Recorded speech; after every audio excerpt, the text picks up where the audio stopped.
Welcome to Therapeutic Intentions Podcast. My name is Stefanie Dingbaum. I am a mental health therapist, and I am so passionate about all things health and wellness, personal development, and empowering others to be their most authentic and best versions of themselves. Here at Therapeutic Intentions, we are all about having intentional and authentic conversations on whole body health, healing practices, mindset, and ways to uplevel your life so you can truly be the best version of you. If you are a woman, a mom, hope to someday be a mom, a healer, or just in a place where you want to start prioritizing yourself and your health, then this podcast is for you. I am so glad you're here. If you're ready, let's get to it. Hello, beautiful people. Welcome back to Therapeutic Intentions Podcast. So before I introduce my guest today, we have an exciting collab with Lauren today. And before I introduce her or let her introduce herself, I'm just going to be completely honest with you guys. This was just so crazy. So background story, Lauren and I have had to reschedule. Is it twice, Lauren? Yeah, like twice or three times now. This has been the collab that has been long awaited for both of us now. Yeah, we've had to reschedule. And then just like things like health scares and life and, shit happens. But today's almost got rescheduled again because we started recording about an hour and a half ago or something like that. And I was like, hey, before we hit record, Lauren, I just want to let you know, we're expecting severe storms, potential tornadoes, no big deal. I think we'll be fine. We didn't even get to the point of being able to hit record because these straight line winds come in. Just to let you guys know, I'm in eastern Iowa. So these straight line winds come in and my husband opens up my door. He knows when I'm recording, do not open the door, but he slowly opens the door and he's like, we need to go to the basement now. And I'm like, Lauren, I gotta go. Literally shut the computer. We ran down. Literally, Lauren's like, go. So I just shut the computer. We ran down to the basement. On our way down, though, you guys, we heard something snap. Looked out our window on the way down to the basement. A tree had snapped in half. Oh my goodness, it was so wild. We were in the basement in our storm room for about half an hour. We always stay down there a little longer than we probably need to just to be safe. But when we came up after that, we walk outside. I see a little tree down in our front yard. And then I just start walking around our house more and more. And then I see a big tree down. Then I go around the house further and there's another tree down. I'm like, oh my goodness. I don't know if we had a derecho, a tornado. I don't know. But I was told we had 90 mile per hour winds on outside of town. So we are on the edge of our town that we live in. So I'm assuming that's what did the trees in. So we're here. We are safe. We made it. And I just appreciate that Steph is texting me from her basement with updates where it's we can get on and record in an hour if we have internet. We're just going to drive around town and make sure everything's okay. I'm like, whatever you do. Yeah. You need to reschedule. That is what happened. No, I literally told my husband, I'm like, we are not rescheduling this again. I've done it 2 or 3 times to her already. Not again. Because in my mind, I'm like, is this a sign? No, I have to have Lauren on. This is not a sign. The sign is our commitment to this. The fact that we are still showing up. So if you guys ever question Steph's commitment to the podcast, it is there. It is there. She loves this. This is yes. Yes. This is my baby. So I was about to say this is your baby. So. It is for real, which perfect segue into, guys, I'm going to let Lauren officially introduce herself. I have Lauren on here with Millennial Mama Therapy. I'll let Lauren do a little introduction, but I just want you to know I am so blessed to have met Lauren. So Lauren is in Sacramento, California. We met through this private practice accelerator course that we each took with the amazing Danielle Swim. Love her. I manifested working with her. Yes.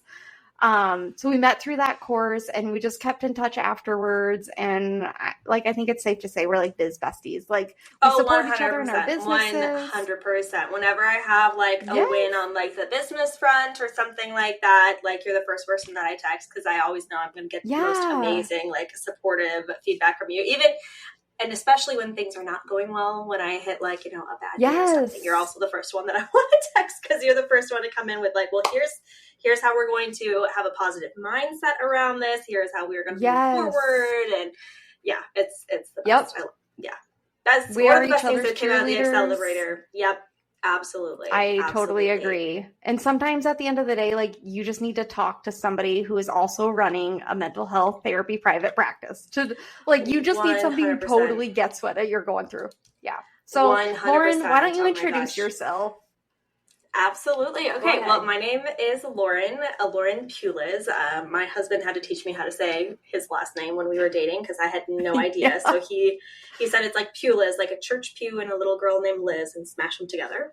And like Stefanie said, I'm based in Sacramento, California. I have lived here for 12 years now, which is the longest that I've ever lived anywhere in my entire life. That's a whole other backstory for another time, but I grew up moving around all over the place. So I'm not from Sacramento, but Sacramento feels like home. So I've been married to my husband for 8 years now, I want to say.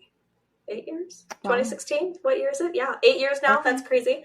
We have 2 kiddos. Wow. Our older daughter, Harper, is 3.5, and our younger daughter, Nora, will turn 10 months old this week, which is absolutely wild, because when I met Steph, I was like 3 months postpartum with her, which is crazy. Yeah. Crazy to think that we've known each other that long now. I'm like, oh my gosh, wow. Right? It'll be our friendiversary before you know it. And who knows, maybe we'll have a tornado or something come through to celebrate that too. Don't say that. So he's like, don't manifest that. Don't manifest that. You know what? We are going to have a beautiful sunny day, and it's going to be perfect weather. That's what it's going to be. That's right. Let me see what else. Well, like Stefanie said, I am a licensed marriage and family therapist. I have been practicing since 2018. I got licensed in 2021. Like Stefanie said, my practice is called Millennial Mama Therapy, and I think that kind of speaks for itself. I work with millennial moms, and I also work with parent couples, and I just really love helping moms find themselves again in the space of becoming a mom. There's so much with motherhood that there's so many like preconceptions that we have about motherhood, that what we think it's going to be that very often when we actually get into it, it's very different than when we expected. But there's a lot of, for lack of a better term, toxic positivity around motherhood of like, but you should love your babies so much. And I am very staunchly in the space of, you can love your babies with your entire heart and really struggle with motherhood, and also have moments of not liking motherhood, maybe even hating or resenting motherhood. And that is okay, and does not make you a bad mom. It makes you a human. Yeah. So, in fact, I think you came into my life at the perfect time, because I think sometimes in my journey, where like I am one of the only ones in my friend group without kids, it's so easy for me to like naively think to myself, like, I'm gonna love pregnancy and motherhood more than anyone else because of the weight. And then you like humble me and bring me back down, because it's like, you can love it and also be exhausted AF, and or you can appreciate it but also hate what it's doing to your body, or you know what I mean? Like, exactly. That's like, good. The both and of it, I know as we were preparing for like the podcast, we had been talking about some things we might want to touch on. And one of the things that we talked about is like, the truth is somewhere in between. Like, it's never all or nothing. It's never like motherhood is all like sunshine and roses, the same way that, you know, a fertility journey is never all sunshine and roses. And also it's never all terrible, awful, horrible. Like, there's absolutely ups and downs in both of it. And it's so important. The thing that I've learned so deeply from you is the piece of having a positive mindset. And I think a positive mindset doesn't mean not acknowledging the hard things. It means going, okay, there is a lot of hard stuff going on, but how do I continue to find a way of moving forward, acknowledging and holding space for the hard stuff, while also acknowledging and holding space for the good stuff that's happening as well. Because, you know, again, very often there's no right or wrong. The truth is just in between somewhere. Right. Absolutely. So Going back, can you talk a little bit? So Millennial Mama Therapy is fairly new to you. This was something like going through the accelerator course that you brought to life. What do you all offer? What's all there? Yeah. So like you said, I since doing the accelerator course, kind of did a rebrand. When I first started my private practice in 2022, it was 2022. Yeah. When I got licensed in July. And then I opened my private practice in September. And at the time, I just named it Lauren Pulis Therapy because I had an existing caseload of clients that I was taking with me from my old agency. And I knew that I was about to start trying for my second child. So I was like, we're just going to start it up and we're just going to get through having this next kiddo and then kind of go from there. So that's kind of what happened. So last year I ended up finding out I was pregnant in January of 2023, was pregnant and postpartum all of 2023, and then came back in January and was like, okay, now we're going to dive into this. And after I had my first kiddo and went back to working as a therapist, that was when I realized I really want to work with moms. Like this maternal mental health space, like it's just so needed and underserved in some ways. And then there's also a piece too where a lot of it, and I say this with like the utmost respect for all first-time moms, and I very much am referring to myself when I say this, but there's a level of like delulu that we all have of like, well, you hear about postpartum anxiety or postpartum depression or this struggle or that struggle, but I'm not going to experience that. And I think as humans, we all have the variety of things. Like we get in our cars every single day and go, but I'm not going to get in a car accident until it happens. Yeah. So that's one of the things that I really love doing is just raising awareness and advocating for why women should be supported in their fertility journey and in their pregnancy journey and their motherhood journey from the very get-go of like, how do you start building a team and a village and a support network to support you through pregnancy and into postpartum and even after, you don't have to do it all on your own. You're not a bad mom if you can't do it all on your own. Anyway, I feel like I got on like a bunny trail here, but yeah, Millennial Mama Therapy, that started in January. Like when I came back and was like, okay, I really now am wanting to niche down and like rebrand and really get focused into this. The name Millennial Mama Therapy actually came because Danielle was having us do an ideal client exercise and write out who is our ideal client. And I remember this. Yeah. So she was having us write out like, who is your ideal client? Like come up with a name, come up with their age, think about who they are. Like if you were to have somebody like your ideal client walk in, sit down on your couch, describe them, like every single aspect of that. And it was actually really, really helpful for me because again, like the maternal mental health space, there's so many different routes that you can go with it. And so this exercise was really helpful for me in going, I realized that, adoption, for example, that's not really an area of maternal mental health that I particularly want to specialize into. Same thing with teen parents. That's not really the route that I want to go either. So that was what really helped me kind of niche down and to find out, who I'm wanting to work with is millennial moms, moms who are in a similar phase of life to me, where we are all we have all either with our formal education or our online education been educated about, inner child work and our trauma and like being raised by our parents and past generations. And we are all acutely aware of not effing up our children. And wanting to do the best that we can, but also sometimes having this like really strong like inner critic, or you post a cute picture of your child online and everybody wants to tell you about how you buckled them into their car seat incorrectly, or how your child is too old to be using a bottle or a pacifier or whatever that is. It's like we are in a space where like we just have so much feedback given to us sometimes. So just wanting to be a space of support for the moms who are working their way through and trying to find, their own inner wisdom and who they are as moms when there's a lot of voices trying to tell them who they should be or how they're not measuring up. That is so well said, Lauren. I love that. And I love that you brought up the ideal client exercise because it's funny because I just think like going into starting my practice, I was like, I'll see anyone. I'm open to whoever, That exercise totally helped me niche down too. And I I'm so grateful for that, because now I love, like, I live and breathe anxiety and depression, and I just love it. Like, this is my jam. This is my bread and butter. It feels so good as a clinician. Like, I know one of the things that was really hard for me while I was in training to be a therapist is you just have to see whoever your agency hands to you.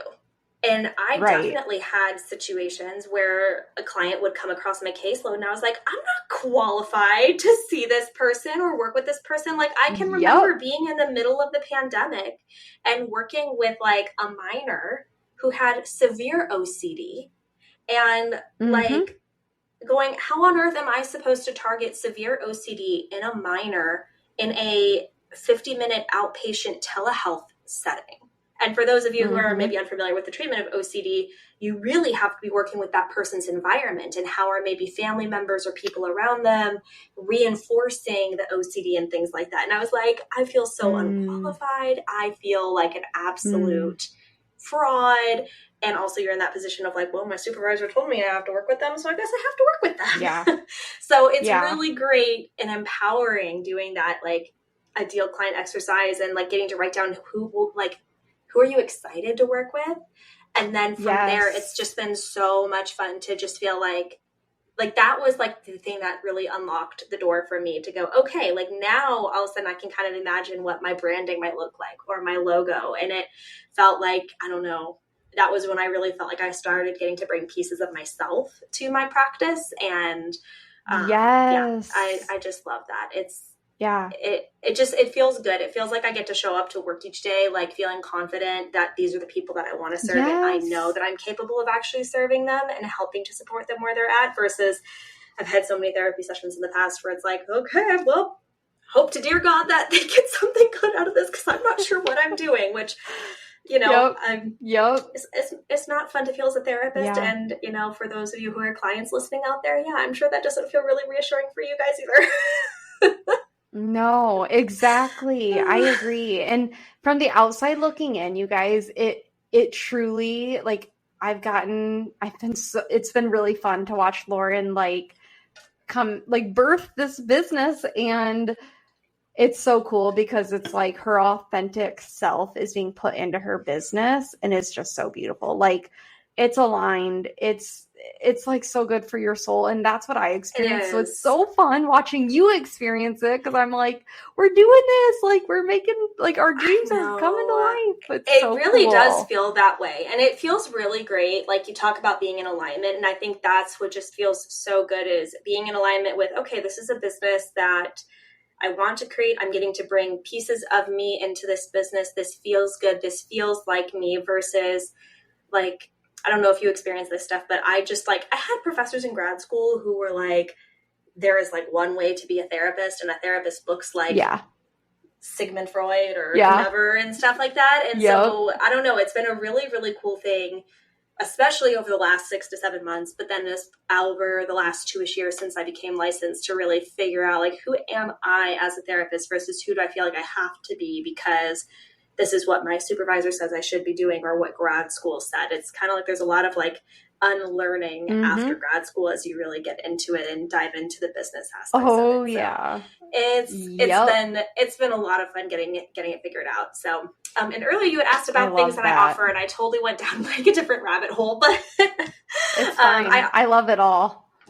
I offer individual therapy for moms. So I love working with moms, and very much, I would say, similar to kind of the process that I've been on over the last, 6-7 months of like just figuring out like, who am I again, and how do I bring who I am into all these different aspects of my life, whether it's like being a wife or a mother or a therapist or a business owner or a friend.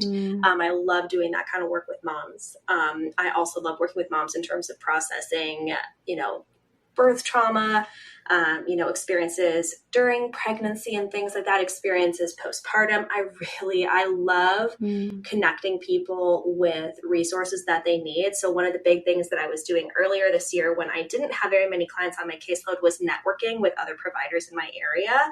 And so I love connecting clients with other perinatal and postpartum providers like massage therapists, lactation consultants, doulas, whatever it is that their needs are. I try to have like a really great person like in my back pocket that I can be like, this is who you need to go talk to. Like, this is who you should go talk to, because I'm not an expert in that, but they are, and you deserve that support. So I do that for mamas. And then I also work with parent couples. I say, you know, you have to at least like each other and want to kind of work on your relationship and have it be better. You know, that kind of a thing. Like, you know, just helping them figure out who they are after they become parents, because that's a whole new level of, or layer of relationship, you know, to add on is being co-parents, not just partners. And then starting August 1st, I have a drop-in psychotherapy group for moms starting. It's called New Mom Crew. And basically it's just a, you know, if you want to join, you just do a screening call with me to make sure New Mom Crew is the right fit for you and you're a right fit for the group. And then once you're approved to be in it, you just come if/when you need it. And that New Mom Crew, just for listeners, that's for local Sacramento moms. Yes. Right. I mean, obviously. Yes. Yeah. Yes, that is in person. I can see eventually getting something virtual going. That's actually probably something good to clarify. I am licensed in California and only in California. So I can provide telehealth virtual therapy to anyone within the state of California. So any California listeners, feel free to hit me up. And then I do also offer in-person therapy with New Mom Crew, the group. And then, like, again, like crazy thing in the last 2 weeks that, you know, Steph was getting a ton of texts about. I have an in-person office now for the very first time ever in my career. I mean, in my solo career. When I was with an agency, I had an office there pre-pandemic. But now I can see people in my physical office as well for individual couples therapy. And that's so exciting. That is beautiful. It is. I love that. Yeah, that's a big win for you. Seriously. I love it. It is. I share a space with a really good friend of mine who is a lactation consultant. She was actually my lactation consultant with my second daughter. She had oral ties and all of that. So any of you oral tie parents out there, you know what a journey that can be. But, that's a good point. Yeah. Did you know that roughly 75% of the population in the United States is not meeting the recommended daily intake of magnesium that our bodies need? Mind-blowing, right? I felt that way too.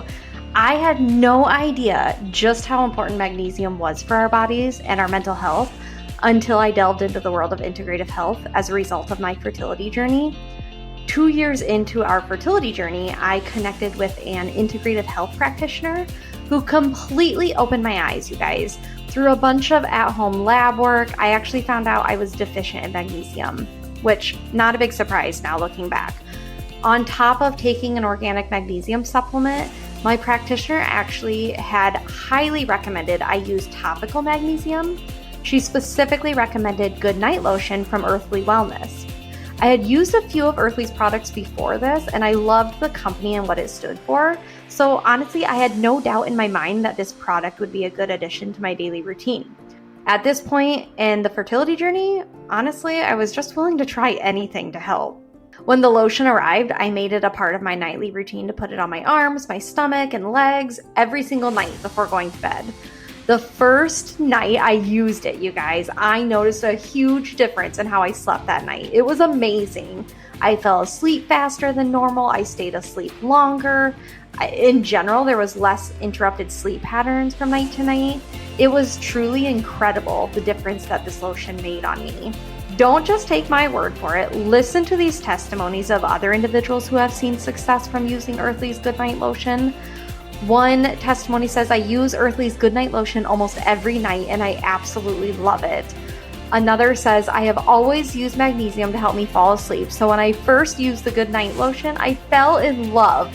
It smells so good, feels soft and light on your skin, and keeps me asleep all night. The secret to getting a good night's sleep is truly to intake more magnesium, you guys. Magnesium actually does way more than just promote healthy sleep though. It also is a natural detox for your body. It helps maintain healthy blood sugar levels and supports your gut health too. And then another benefit from using it topically is that the nourishing oils and butters that are in it moisturize your skin while the body is absorbing the magnesium quickly. Amazing. In addition to these primary benefits, there's also so many other benefits that you receive just from getting a good night's sleep, like better overall functioning during the day, more restful sleep throughout the night, so then you perform better at work the next day, overall improved mental health, more physical stamina. I mean, I could go on, you guys. So be honest with yourself. Could you stand to improve your sleep habits? We all could. I would never recommend something that I myself haven't used and trusted long term. I've been using this lotion for 4 years now. The benefits continue to help me. In the 6 years of our fertility journey, I have worked with multiple integrative health practitioners who all recommend Earthly wellness products to me, and they all swear by them too. The Good Night Lotion is just one of many quality, clean, non-toxic products that Earthly has to offer. And honestly, that's another amazing benefit of ordering through Earthly, is that all of their products are completely clean, non-toxic, which means they have absolutely no parabens, no phthalates, no fragrances, no preservatives, no allergens of any kind like corn, soy, gluten, dairy, or nuts, no junk at all in their products. And if you're like me and you're trying to rid your home of toxic products, then Earthly truly is your go-to place to shop. As a mental health therapist in a small rural county in eastern Iowa, I recommend this product constantly to clients who disclose that they struggle to get good sleep or if they suffer from insomnia. I always suggest trying something holistic before using any kind of medication or something that the body can become addicted to. That way you don't have to worry about experiencing any side effects as a result.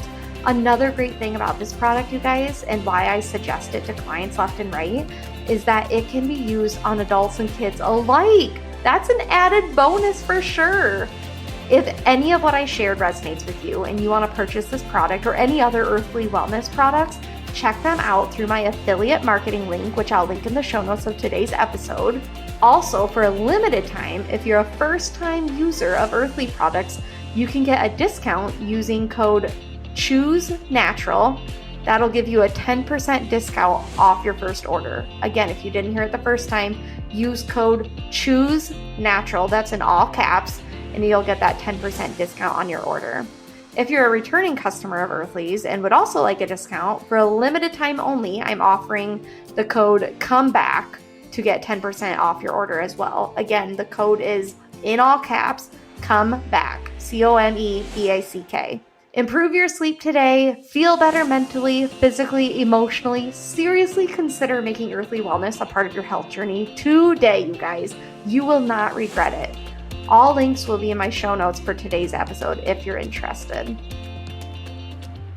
So I'm just curious, like what I've heard from multiple practitioners, not just mental health practitioners, but just practitioners in general, is we become the healer or the practitioner or the therapist that we once needed. And as you were talking, I'm like, I feel like that's totally Lauren too, because it wasn't that long ago that you were a new mom and you probably needed those resources and you wish you had somebody like connecting you with X, Y, and Z practitioner or professionals. And now here you are like providing that service for new moms. It's beautiful. Like it all cycled around. It is. And it's like so beautiful because I feel like I could even like go and look through my phone and find a picture of me postpartum with my first daughter, like in that first week going, what the heck? Because I can distinctly remember having so many thoughts where I was like, I am married. My in-laws and my parents both live within 20 minutes of my house. Like I have a good relationship with both sides of my family. I had a very uncomplicated like birth and pregnancy and all this stuff. Like by and large, like, you know, I'm not hitting any of those kind of like traditional markers we look for that are indicators of like postpartum depression or anxiety or challenges or anything like that. And I was like, so if I, as somebody who like, you know, is really not, you know, I'm a very privileged person, you know, and I'm struggling so much. how much more so are other moms out there who, you know, have greater intersections of privilege going on for them and who are lower socioeconomic status. I mean, we talk about like, you know, maternal mortality rates among the BIPOC population, specifically among Black mothers and things like that. So it just was this moment of going, wow, like, this is crazy. This is not what I expected. This is not what I thought. This is not what I thought it was going to be like. I just feel so sad. Like, I can remember crying to my husband going, I just want to stop crying. I was like, I don't know why I feel so sad. And also I don't feel like myself. And, you know, like the Maslow's hierarchy of needs, like I was completely depleted all the way to the bottom. I was like, this child won't stop crying and always wants to be eating. And I don't know what I'm doing. And it just, you know, you hear people talk about like the baby was placed on my chest and I just felt this overpouring of love. Like they placed the baby on my chest and I was like, get this thing off of me because I just was in hell for hours and I want to roll over and go to sleep and this thing is getting goop all over me. I can remember, that's real life. Yeah, I can remember looking at my husband. I was like, here you go. And he's like, you don't want to hold her? And I was like, a part of Shilly too, I had started shaking really badly right after she was born, like the adrenaline hit, and I was shaking so badly that I was worried I was going to drop her because she was like slimy and everything. But I was like, no, you take her. He's like, okay. And then I took her back later. But you know, see, even now I'm like, but I'm not a terrible mom. See, I did want her 5 minutes later, just not right away. So that's the thing. There's and like, even you know, so. You can be the best mom in the world and also not want to hold your baby immediately. I mean, that doesn't make you, you know, it doesn't make you any less of a mom. Exactly. But see, like, that's the stuff where it's like, it's ingrained of like, I should want this. And, you know, I don't know. I just love getting to be a space where I'm like, that's a tiny stranger that just put you through like physical hell, like for 9 months. And then like getting out of your body and everything. Like, that's a lot. And then you just went through this major physical thing and you're immediately expected to love this tiny little human that you've never met before. Like, if you just had somebody like barge into your house one day that you don't know and suddenly on demand, like expect you to feed them and clothe them and diaper them, like, you know, like, let's just think about that for a second. You'd be like, what the heck? No, get out of here. But that's kind of what happens when we have a baby, all due respect to babies, but like, it's very disruptive. And the thing that I hear from so many moms, I've heard it so many times, just even like in the last 2 weeks from moms I work with, where they're like, nobody tells me. It's like they prepare you up until the moment the baby exits your body. And then after that, you have no idea what you're in for, you know? Wow. Yeah. And so there's a lot of isolation and feeling like you can't say anything, you know? And I think part of that, right. I totally agree with you. And I think part of the problem with that, honestly, is because we live in the world where, you know, social media is everywhere, but also like knowing that social media is solely highlight reels most of the time.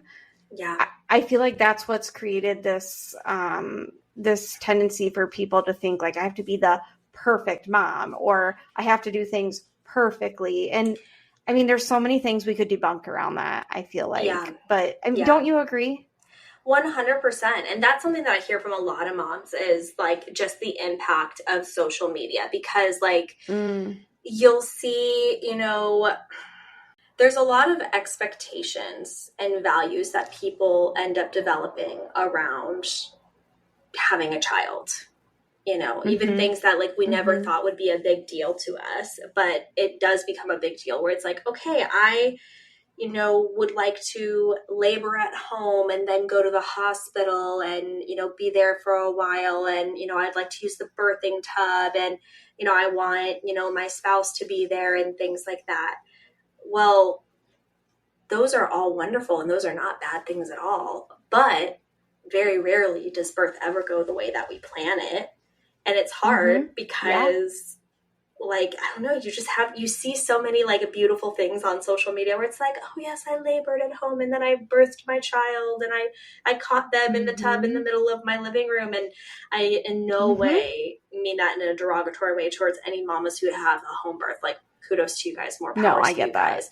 But so often things just don't go the way that we expect. And so it gets really painful when you see people online who maybe are having the birth experience that you wanted, or, you know, they're talking about how much they love the newborn cuddles versus for you, like you're struggling to be around your newborn, or you see mamas who are having an amazing breastfeeding journey. And for whatever reason, breastfeeding hasn't been in the card for you and your baby, or, you know, I know you've probably experienced a lot of this yourself, Steph, just even on the fertility side of things. There's just a lot of that piece of like, you are seeing the highlight reels. You are not seeing the struggles. Nobody is taking a picture of like the projectile poop that their baby just had all over them. Right. And putting that on social media. Like, you know, please don't. That's not okay.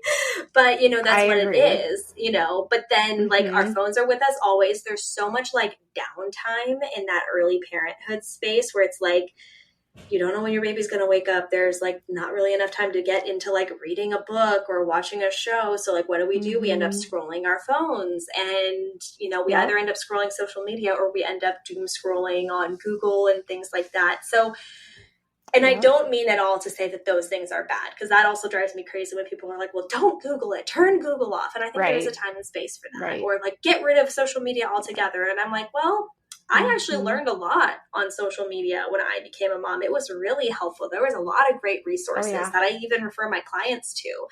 But, you know, it can be just so important to just help people learn how to hold space for their experiences and their journey, and hold their journey with tenderness, and recognize that they may not see their experience represented on social media, but that doesn't mean that their experience is wrong or bad or less valid, you know. Because you totally took the words out of my mouth. I literally was going to say, what's beautiful about what you specialize in, or who you specialize in, is that how often do millennial mamas have someone in their life who truly just holds space for them, whether it be somebody who's been trying to get pregnant for 5+ years, whether it be somebody who feels like they're failing as a mom, whether it be somebody who didn't have the birth of their dreams. Like, how beautiful is it to have somebody like yourself, myself, whoever it may be, you have somebody like us that you can go to who will just hold space for you, not to fix you, which that goes in air quotes, but just to hold space for you, because we don't have people like that in our lives typically. Exactly. Or the other thing that I see happen too is, you know, when we become a mom, we turn to like the veteran moms in our lives, like our aunties or our moms or our grandmothers or the women who raised us. And no shade to past generations. I think every single generation of moms out there had their own specific unique things that they struggled with. Like, and the moms who were moms in the 70s, nobody before them had ever been moms in the 70s. So there was some really unique challenges they were dealing with. But they have never been moms the same way, did not become moms the same way we have in this era. And so they weren't moms. They weren't, you know, learning how to breastfeed or learning how to take care of their baby or recovering or what have you, or figuring out formula or whatever with social media in the background. You know, I hear so many people talk about like, like I turned to this woman in my life and it just was not as supportive as I thought. And the other thing is too, that I have to remind them is we forget, like we are programmed with the hormones and chemicals and everything. We forget some of those seasons because it's so rough. Like, you know, the human race would just cease to exist if we remembered exactly how hard pregnancy, birth, and postpartum is. Because we just wouldn't do it. Like the first person would have given birth and been like, nope, screw it, I'm done. I'm not doing that again. We can just all die. You know, so there is an aspect of like having to hold space for a lot, having to hold space for your experience as a new mama, having to hold space for the fact that some of the veteran women around you are not going to understand your experience as a new mom. And having to also, and it's not that they're judging. No, it's not. Sorry. I mean, sometimes it's not that they're judging. sometimes they might be, but it's not that they're. I feel like their intentions aren't to always judge us. I feel like you got to remember, like what you just said. Like they didn't deal with the shame of, oh, your daughter just spent an hour behind a screen while you ate supper. Mine only spent 15 minutes. They didn't have that. Okay. Yes. So, no. There wasn't the social media comparison and things like that. And also there's a piece of like, generally when they're trying to help you, like it's it's good intentions. Now, are we actually going to put whiskey on our children's teeth to help with teething? Maybe not, but right. but the good intentions are there. So I think that it's, definitely I love helping moms just come to find themselves again, work a little bit on like their mindset and shoring up like their belief and strength and confidence in themselves of like, you've never done this before. So you are on a huge learning curve, but you are doing a great job. And there is no better mom for your baby than you. No one knows your baby better than you do. We talk about like, there's a lot of neural pruning that happens postpartum, where like our brain is going in and kind of like snipping things like, oh, trigonometry, we don't need that. Remembering how to drive a car, we don't need that, because your brain is making space. Wow, clearly my language skills went out the window. That got pruned away. Your brain is making space for learning your baby, for holding space for, all of the different intricacies. Like this cry means this cry means that. Like when these are the signs that they're getting tired or they're hungry. Like there's just an innate knowledge that happens over time. And that's another big thing that is so important is like you are pregnant for 9 months and then you become a mom in like a second. Like your baby is born and then suddenly your baby is there.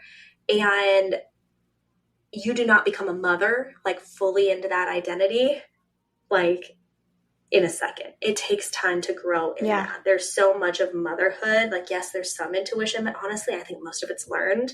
And so many of the doulas and other perinatal providers that I work with and have talked to say the exact same thing. They're like, it's something that's learned. And so we really have to just approach these moms with so much tenderness, and also ourselves as moms and moms to be with just tenderness that it takes time to learn, Yeah, and I feel like what you're alluding to here is matrescence, which... Yes. So for those of you that maybe are new listeners, matrescence was mentioned. Well, I actually initially learned about matrescence from Lauren, but it was mentioned also in one of my previous collabs with Natalie Welch. Yeah, Natalie. Yeah. Yep. So go back and listen to that, because that was also a very impactful. If you're a mom, regardless of where you're at in the stage, that would be a really good episode to listen to. But I feel like what you're alluding to is matrescence also, because what you had explained to me when I first met you was like, you're actually in matrescence, even though you don't have kids. And I was like, how? This makes no sense, because it was a new term to me. Yeah. But I learned a lot about that since you introduced me to that term. It's so helpful. Like that really, like, I'm so glad you brought it up, because again, I didn't even like, I totally forgot about that. That must have gotten neural pruned away. But that it's just like the perfect descriptor for that stage. Like I tell people, think of it like adolescence, but for moms. The same way that adolescence is the life stage of the identity shift from being a child to being an adult. Matrescence is the same. It's this life transition, this identity shift from being an adult, like a human being, to being now a human being who is a mother. Like there's kind of that saying that being a mom is like allowing, your heart to walk around in the world outside of your body, because like your heart is put into your children. And it feels like that in a lot of ways, where it's like, okay, now I have this other little person to think about, or many people. Like I only have 2, bless you mamas who have like 3, 4, 5 kids. Like, I don't even know how. Like, I'm one of 5 myself, and I regularly tell my mom, I don't know how you did it, and like how you keep up with all of us, and how does your heart just like not break in two watching some of us struggle, or oh my God, your heart must just burst with joy seeing like some of the great things that we're all doing. It is a lot. It is so much to consider and to figure out. And so it is an identity shift. It's not going to happen overnight. The same way that adolescence didn't happen overnight, and it's going to feel awkward and uncomfortable and have a lot of dysregulated emotions and dysregulated hormones the same way that adolescence did. Like, honestly, there's so much about adolescence that really mirrors matrescence, and the same way that, like, I feel like for me, 13 was a really, really rough age. And so, like, when I think about inner child work and stuff like that, like, I just want to go back to my 13-year-old self and just love her and, like, protect her. Because she was just so tender. Oh. And that's really what I want to encourage moms to do for themselves in this stage. Like, you are, like, a little baby bird, like, fledgling mama, like, trying to figure it out, trying to do the best you can with what you have. And it takes a lot of work and a lot of energy, and you're also doing it while you are sleep deprived, while you are recovering from 9 months of being pregnant, and no, you do not bounce back after 6 weeks. And then you are also recovering from delivery and like figuring out how your relationship with your partner has changed if your partner is in the picture. Like there's just so much. There's like, it's such a beautiful, big, complex thing. And that's honestly what I love so much about it, because it's so beautiful and big and complex, meaning that there's no right or wrong way to do it. There's no one way to do it. Every single mom's experience of being a mother is valid, because there's no one right or wrong way to be a mom. Like, it's just completely impossible. Yep. I totally agree. And that actually, it's like you're reading my mind, because that segues into what I next wanted to bring up is, for moms, so millennial moms, it is like, even if you weren't a perfectionist prior to being a mom, it's like going through matrescence naturally, like this perfectionist, I don't know, quality becomes a part of you all of a sudden, because of, well, for a number of reasons, but it's like, you feel the pressure. I'm not a mom, but the pressure has got to be so real to like, I have to do everything perfectly. I have to do homemade Halloween costumes, and we have to do the pictures on the blanket with the however many months old, like, all the things. And how do you keep up with it all? I mean, that's got to be like a real life struggle. It is the anxiety. That's something, like, we hear about postpartum depression a lot, but postpartum anxiety, and also, like you're saying, the perfectionism, postpartum OCD, and even if like what you're experiencing, maybe it doesn't meet like full diagnostic criteria, like you can still experience postpartum anxiety and not be like diagnosed with like postpartum anxiety or postpartum depression. That's a really important thing that I want to remind everybody. The other thing that while we're talking about this that I want to point out is, if you are depressed for longer than 2 weeks after birth, that is postpartum depression. That is not baby blues. People will say baby, like 6 months after having your baby, that, I'm still have a touch of the baby blues. That's not baby blues. That's postpartum depression. Baby blues. Thank you for clarifying that. Okay. So, that's actually very, very so good that you're debunking that. Okay. Yes. Okay. The 2 weeks. And the reason why is because baby blues is very much tied with the hormones, the hormone drop. Like, if you look at the chart, Natalie may have talked about this, but if you look at the chart, like the hormone drop that happens postpartum after your baby is born, it's immense. Like, I have one friend who describes it as like basically like being tossed off the Empire State Building. It's just a nosedive. Like the hormone fluctuations of like our periods are down here like this. And then our, throughout pregnancy, there's this steady climb. And then right after, as soon as you get birth, it just like drops. So that's what baby blues is really tied with, is the huge hormone shift. But anything past 2 weeks, if you're still experiencing depression, then that's postpartum depression. But coming back to whatever on earth I was talking about before that. Yeah, those perfectionist tendencies. That's right. That's right. Mm-hmm. Yes.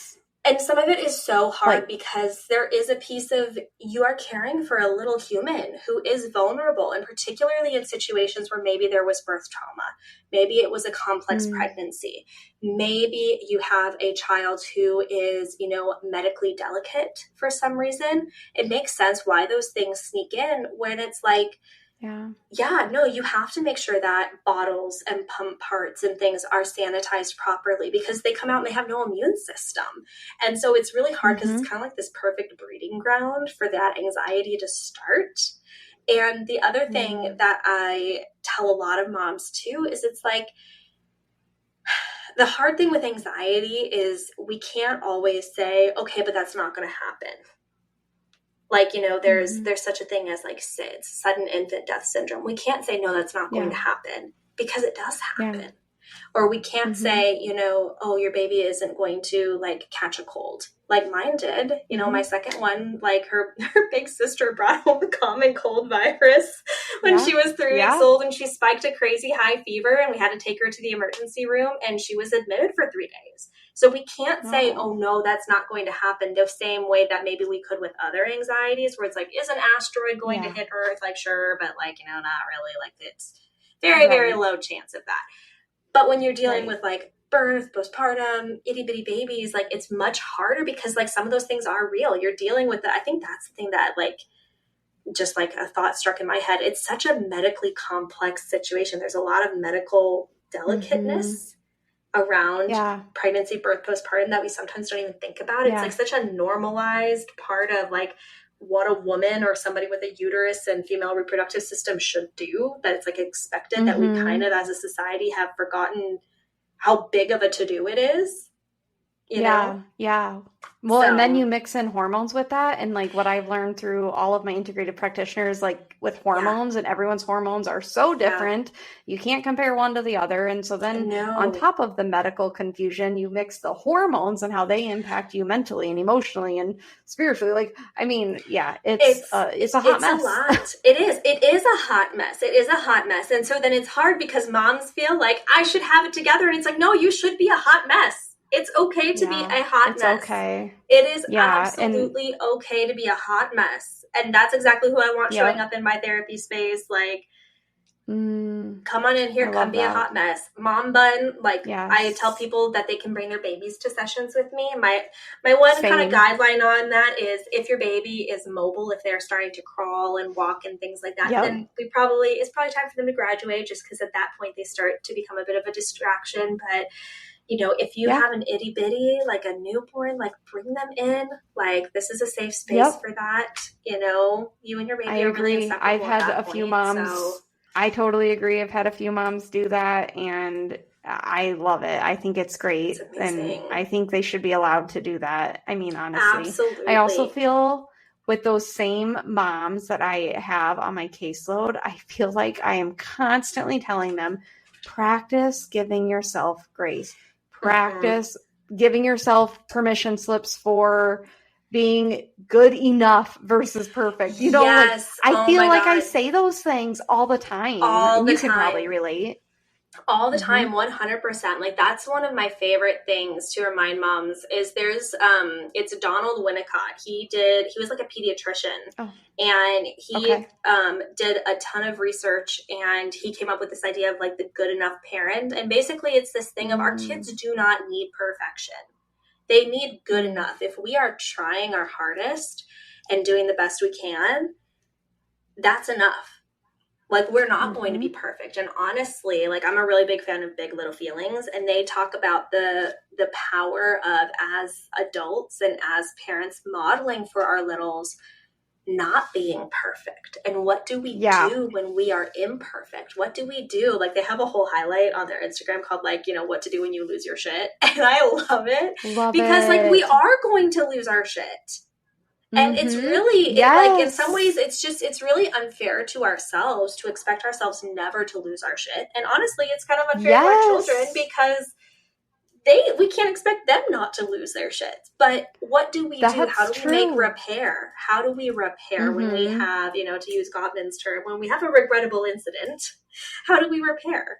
How do we apologize? How do we take responsibility for our actions, for the things we said? How do we acknowledge our feelings and hold space for that? So those are a lot of things that I really try to encourage moms in, is you don't have to be perfect. Your kids don't need perfect. They just need you. They just want to see that you love them.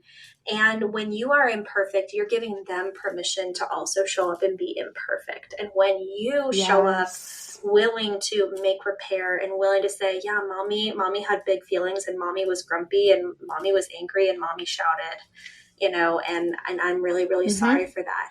That's huge. I mean, how many of us were apologized to as kids by the adults in our life? Right. You know? Yeah. It's amazing. Yeah. And truthfully, for me, when I apologize to my kiddo, because I have done that and will do that and will do it a billion times more, it helps me feel so much better. Like, just to acknowledge to her, you didn't do anything wrong. I mean, maybe she did because she was being naughty, but mommy is responsible for mommy's reaction. You know, mommy's big feelings, mommy's outburst is not your fault. You know, I can see that that scared you. I can see that that upset you. You know, let me explain to you what was going on. You know, mommy was getting frustrated because XYZ was happening. Mommy is still responsible for mommy's feelings. I should have stepped away. And I can lay this out all nice and calm and things like that. This is not how it actually goes in the moment. No, I get it. A lot more to it than that. But just that's well said. We're all doing the best we can with what we have. None of us had perfect parents, and we're not going to be perfect parents. But as long as we're trying, and just doing the best we can with what we have, and also the best you have, or the best you can, is going to look different day by day and even moment by moment. Yeah. So, I think what's been powerful for me with some of my mom clients is, you totally hit the nail on the head when you were talking about this, but I had a mom once who was just like shaming herself over, she's like, I've just had multiple moments in the last few weeks where I just have not been my best self. And she's just like completely shaming herself in my office. And so I just, to put things into perspective, was like, tell me in the entire timeline of you being a mom, what percentage would you put on it that you have not been your best self, that you have just truly like lost your shit and not been your best self? And she said something like 6%. And I was like, okay, 6% is really freaking good. Okay. Right. Like I was expecting like 25 or something, Right. And so it puts it into perspective. It does. Okay, and that's okay. Like I really want, this is actually probably something that I need to maybe incorporate into my mom group or with more of my clients, but celebrating our wins. What did we do really well? Yes. I was very proud of myself on the 4th of July because I was at Hobby Lobby with my 3.5-year-old and my mother-in-law. And I saw my 3.5-year-old meander to the end of the aisle. My mother-in-law and I were chatting about something. And I saw her go to the end of the aisle and turn. And I was like, it's fine. It's not busy. I'm going to be a second more and then I'll go find her. And I walked to the end of the aisle 30 seconds later and start running up and down the rows, and I don't see her in any of the aisles. And I was like, oh crap, this is how it starts. Now I am the person who has lost her child in Hobby Lobby. She's been kidnapped. Oh my God. I'm already seeing the news alerts and stuff flashing through my brain. And so I go find my mother-in-law and I was like, I can't find her. She's like, okay, you go this way. I'll go this way. I'm running through the store, yelling her name. And in my head, I'm like, oh my God, I'm getting I'm so freaked out. And also, when I find her, she's in trouble and all this stuff. And so eventually a very sweet person was like, oh, the little girl in the Elsa dress. I was like, yeah, it was the little girl in the Elsa dress. That one's mine. She's like, okay, I saw her over there. So eventually I found her and I'm walking up to her and I'm like, how am I going to address this? And keep my calm. And as I wander up to her, I see that her arms are just full of all these little trinkets and things treasures she had accumulated through the store. There's a little napkin holder ring with a flower on it and all of these things. And it was the thing where my anger melted and I was like, okay, I need to try to address this in a way where this isn't going to be traumatizing for her. And so I was using the 5 little ducks, the 5 little ducks went out one day and Mama Duck was very sad. So I was like, I was Mama Duck. I was the very sad. I thought I lost you. And I was like, Beautiful. Did you hear me call you? And she was like, yeah. And I was like, well, why didn't you come? And she's like, I didn't want to. Okay, then. Just okay. Oh my God, she's not even a teenager yet. Oh, she's not. She is a carbon copy of me. I was exactly the same way at her age, and it is hilarious. She looks exactly like me, and she is such a Sour Patch Kid. She is so.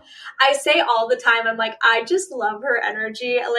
Try as a parent, I feel my biggest struggle is trying to figure out how do I channel that fire that she has in her. Yeah. And that no, I didn't want to. And I'm like, you know what? Yeah, that's right. If you don't want to do something, you don't do it. But also maybe don't get lost in Hobby Lobby because Mommy was afraid that you would get, I don't know, trafficked or something like that. Right. So anyway, once I was very proud of myself. That was a win that I did not lose my marbles because I was like, child. But then a very cute thing that came out of it is now we call each other Mommy Duck and Baby Duck. So that has been, very, very, very cute. So yeah, we need to find our wins. Yes, I agree. Look at the wins, but also to put that into perspective, I feel like our parents' generation, probably 1 in every 5 moms in our parents' generation can probably tell a story of one of them losing us at a mall. So like 100%. Like, and I think that's another thing that we millennial moms need to realize is, you know what? Our parents were letting us like go off and like be wherever and do all the things, like drop us off out front of the mall with like $20 and things like that. Like, we're doing okay. And again, no shade to past generations of moms. They were like parenting a very different generation and society than we are now. But we have so much self-judgment that we really don't deserve. Right. That we really, really don't deserve. Yeah. And so how do we just hold a lot more space for the tenderness of being a mom and, you know, hold space for finding ourselves in that. So.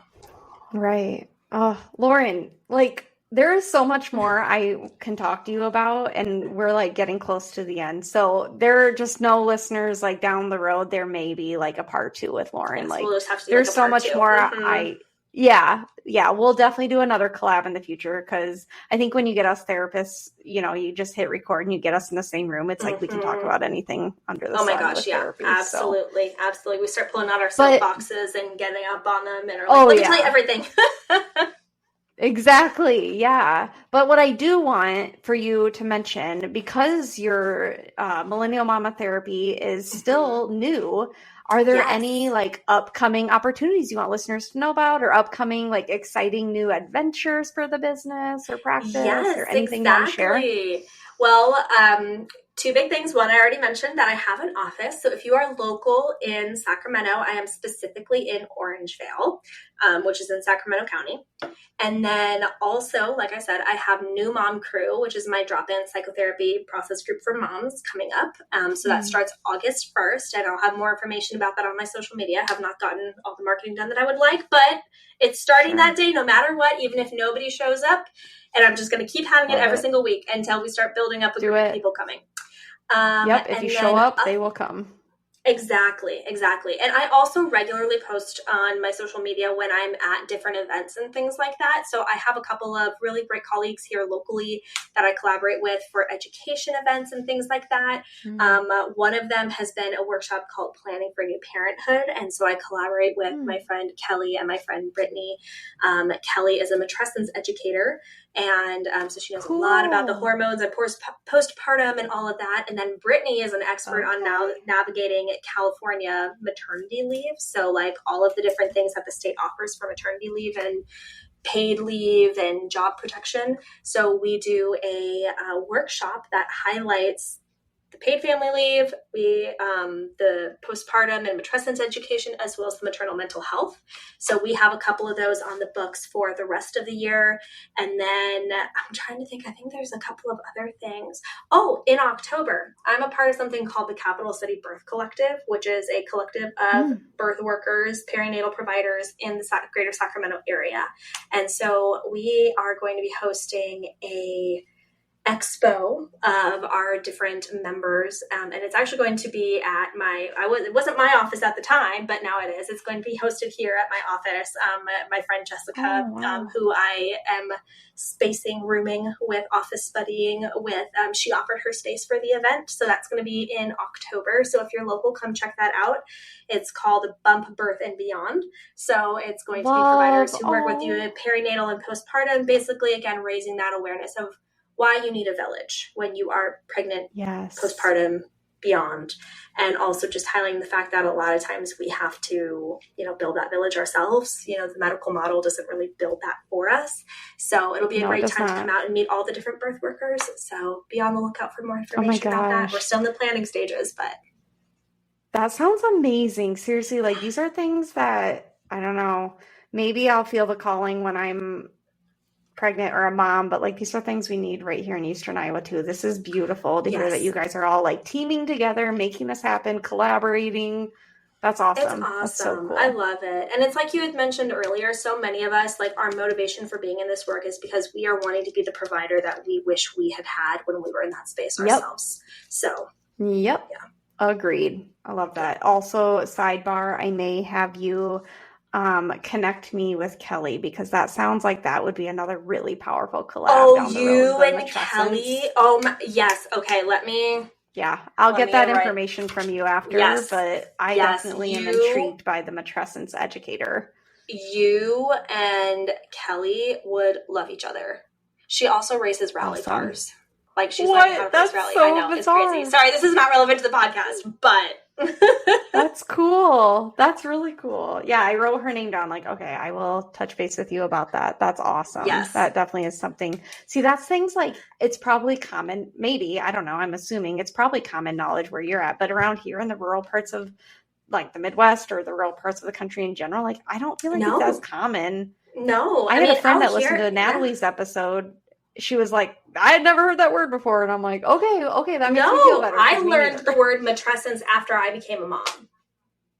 Okay, it's just not as common. I would say out here, there is a little more education, but, you know, just being out where you are in a more rural area, there's just, you know, sometimes lack of access and stuff. So, yeah. Yeah. Interesting. Awesome. So you guys heard it. Like, if you're in the Sacramento area, even if you're just in California and you are a mom, doesn't matter where you're at in the journey. If you feel like you need somebody like Lauren, just like I said, like we mentioned earlier, just to hold space for you, reach out to her. She's accepting new clients. I am. Seriously, you will not be disappointed. Yes, please do reach out. I also am paneled with a variety of different insurance panels, which is awesome because a lot of providers out here are not. So that is something also that I'm happy to provide because also it is expensive in the perinatal space. Very expensive. Yeah, absolutely. Yeah. Beautiful. Okay. I have some rapid fire questions I want to throw at you, Lauren. All right. So question number 1, what is a book that you're currently reading? Oh boy. You know what? I recently grabbed a book off of my bookshelf here called Don't Forget to Scream, that I brought home because I had started reading it and I need to finish it. And it is a bunch of essays about motherhood. Oh, that sounds so good. Yeah. Just kind of like validating the experiences of motherhood. I literally was like, I need to stick that in my bag and take that home with me. I love it. All right. I'll put the link in the show notes like I typically do. Awesome. Okay. What's one thing you can't live without besides your phone? Oh gosh, my phone definitely is up there. I would say other than my phone, honestly, my phone is the major one. You know, a thing that I really, really love besides like, you know, a water cup is I got this wallet wristlet thing for my birthday and I can just send you the link for that as well, but it is from a small women-owned company, and so it's a wallet wristlet combo, and so on the inside, like, you can just fit your cards and a little bit of cash, but then that way, if you like need to run out the door real quick, you just have everything you need all in one place, like headphones, keys, wallet, everything, like car keys. I love that. Never have to go, do I have everything again? You just take it. So I have something similar and I love it. So I can definitely relate to that. What is your current go-to podcast if you are listening to one? My current go-to podcast is always the Carpool Podcast with Kelly and Liz. It is by the Car Mom. So I've like even got her spiel down, but Kelly, she is the Car Mom. She reviews cars for moms and for families. So she has a history or like experience being in the car sales world. Like she's based in Missouri. Her parents own car dealerships. So she used to sell cars. And then she realized that there was like this really big gap in the market in terms of that, like, you know, what cars are going to work for families in terms of car seat setup and things like that. And she and her sister, they have this podcast where, like, yes, they do talk some about like automotive. They always joke that, like, you know, we don't belong on the automotive podcast, like, you know, chart, but they are there. But like, they just talk about like a variety of different funny things. So I love them. They keep me entertained. Oh my gosh. That sounds so interesting. Definitely going to put that in the notes. Love it. That's one I haven't heard of. Okay. What is one song that you have to sing along to whenever it comes on right now in your life? That would be I Can Do It With a Broken Heart by Taylor Swift. T Swift. She's the best. I love her. Is that from her new album? I'm not It is. Up to date. Yep. Is that from her new album? Yes. Mm-hmm. And honestly, that song is also, I feel like, a really great song for any mama who is postpartum. So it's just that, like, yeah, makes sense. Yeah, it started trending in a lot of the mom circles on like Instagram and things like that, like on Instagram Reels after it came out, because like there's a couple different lines in it that are like, I'm a real tough kid and I can handle my shit, and you know, like you got to fake it till you make it sometimes, and it's just really good. So, what is your favorite way to relax after a long day? Oh boy, honestly, like this is probably not the healthiest, but just like just scrolling on my phone and turning off my brain. Otherwise, that's real life right there. It is. Otherwise, I do really love a rum and Coke. Like at the end of the day, if we happen to have the things to make it at home, or just watching some TV. My husband and I, we lovingly call it trash TV. After having kids, we were like, we just can't handle anything with too big of a plot. So we love reality TV, especially Bravo. Okay. Below Deck in particular.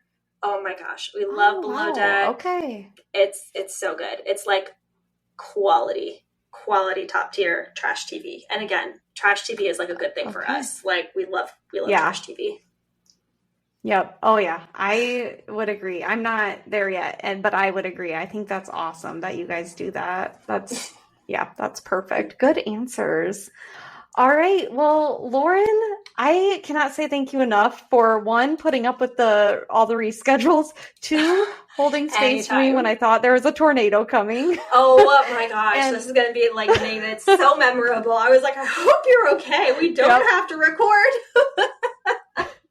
Yeah, I was determined. I was like, nope, we're not doing this again. Nope. No, I appreciate your patience with me. And just lastly, just thank you, because as a fellow therapist and colleague, like I truly, like, to me, you are just a wealth of knowledge. I love that you text me your wins. I love that we can go to each other for private practice, whatever it might be, questions or confusion or frustrations, or I just love that I finally have, like, I feel like I never have too many therapists in my corner that I can go to at the end of the day. And you're one of them. And I'm so grateful for that.